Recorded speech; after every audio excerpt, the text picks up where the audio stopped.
What's going on, everybody? Welcome to the Type1Lifting Podcast Shorts. So in this episode, I have Toby Buckland. He's a fellow diabetic in the CrossFit space, and he owns a company called 4Time UK.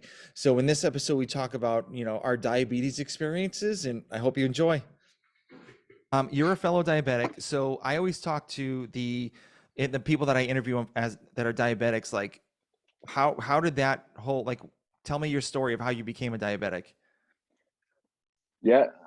So when I was, so before I was turned 15 years old, so I was 14, um, around kind of Christmas time, New Year time, um, kind of just feeling a bit run down, feeling all right, kind of got through that New Year period.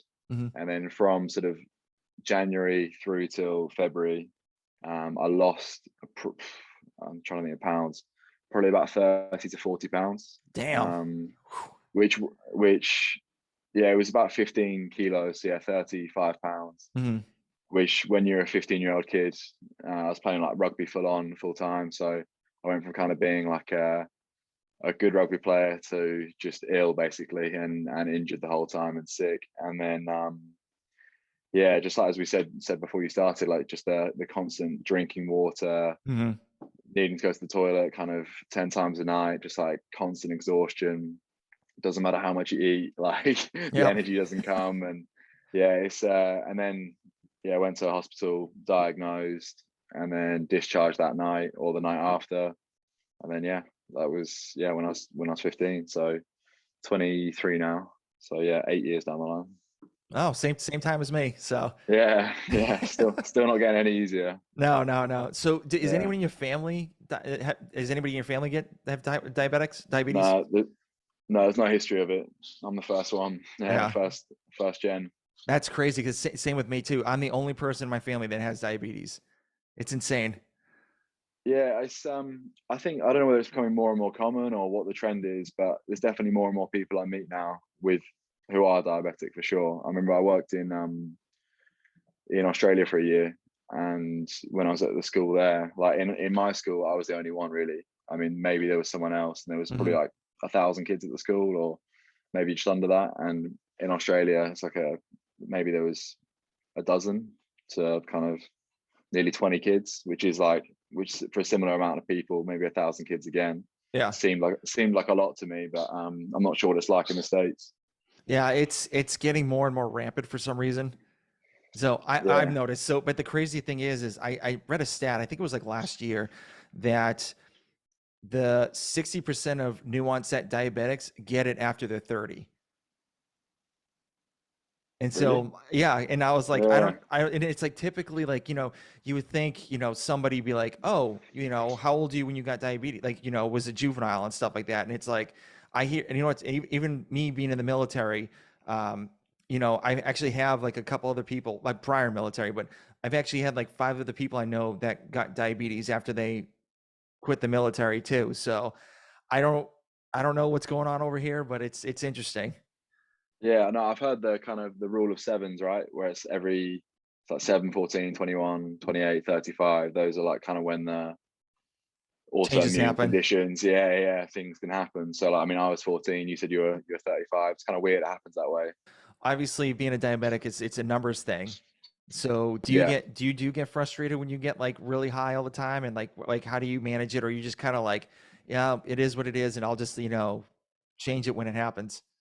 Yeah, so I mean, I don't really have a problem with going high. For me, like, isn't really it just happens, like it just doesn't happen very often, like Hmm. I'll go above, trying to think of your units, it's like 18, so above maybe 180, maybe like 2 3 times a week depending on what I'm doing.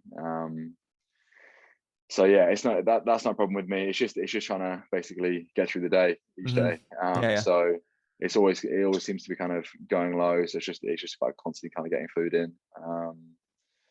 But yeah, I try not to get too frustrated. Maybe she's got a different story if you ask my girlfriend, Yeah, yeah, but yeah, otherwise it's all right. yeah. So do you wear like a CGM or anything like that?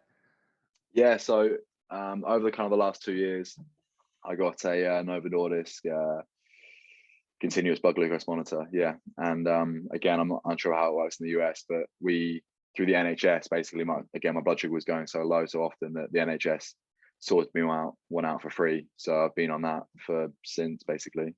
Okay. So yeah. where do you put it? So I have it on the Oh, back. okay. I don't know if you can see it here. Yeah. It's on the back of my arm there. Yeah. Okay. Yeah. I had the Freestyle Libre for a while, and like my problem was the jumps between blood sugars were just too high for me that I couldn't handle it. So there would be like one time to be like 120 points.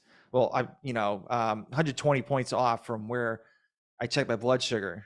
And so I'm like, I can't really trust that. And so they gave me the Dexcom, whatever that little, it's like a better one, supposedly that connects to your phone. So I've been using that for a while, and I love it, And so the only problem is with that is they want to put it in like next to your belly, but like since I work out, I'm like, or do like bar muscle ups, and I'm like, I don't want to hit it and knock it off.